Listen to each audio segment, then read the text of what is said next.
3 বছর আগে গঠন করা ইউএস বাংলাদেশ বিজনেস কাউন্সিলের লক্ষ্য যুক্তরাষ্ট্র ও বাংলাদেশের দ্বিপক্ষীয় বাণিজ্যকে নতুন এক উচ্চতায় নেয়া।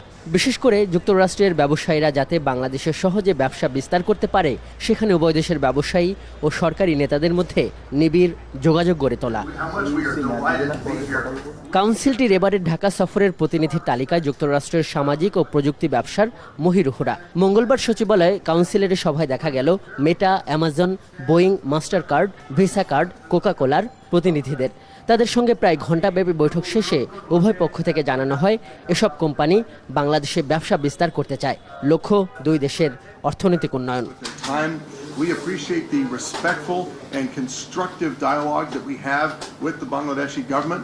I feel like we're all rowing in the same direction for the shared prosperity of the American and Bangladeshi people.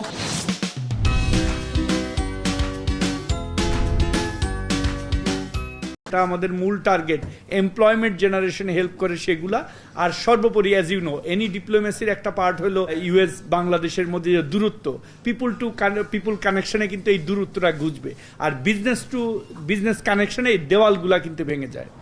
বিদেশি এসব বিজনেস জায়ান্টরা বাংলাদেশে বিনিয়োগ করলে দেশের মানুষের উপকার হবে বড় দাগে, এটাই বোঝাতে চেয়েছেন বাণিজ্য প্রতিমন্ত্রী।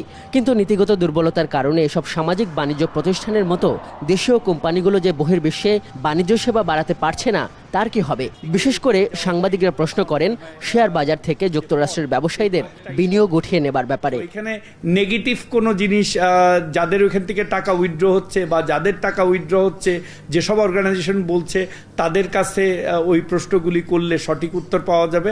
আমার কাছে যে প্রশ্নের উত্তর আছে সেটা হলো যে আমরা মানে 24 থেকে 26-এর মধ্যে আমরা এলডিসি থেকে ডেভেলপিং কান্ট্রি গ্র্যাজুয়েট হব। এই 2 বছরের মধ্যে আমরা বিভিন্ন দেশের মার্কেট অ্যাক্সেস করতে চাই। এবং ঢাকা সফররত যুক্তরাষ্ট্রের এই বাণিজ্য দলটি জ্বালানি, বিদ্যুৎ, ইকুইটি, এভিয়েশন, কৃষি, খাদ্য প্রক্রিয়াকরণ, মেডিকেয়ার এবং অন্যান্য প্রধান খাতগুলো নিয়েও সংশ্লিষ্ট পক্ষগুলোর সঙ্গে আলোচনা করছে বলে জানা গেছে। আজহার লিমন, এখন, ঢাকা।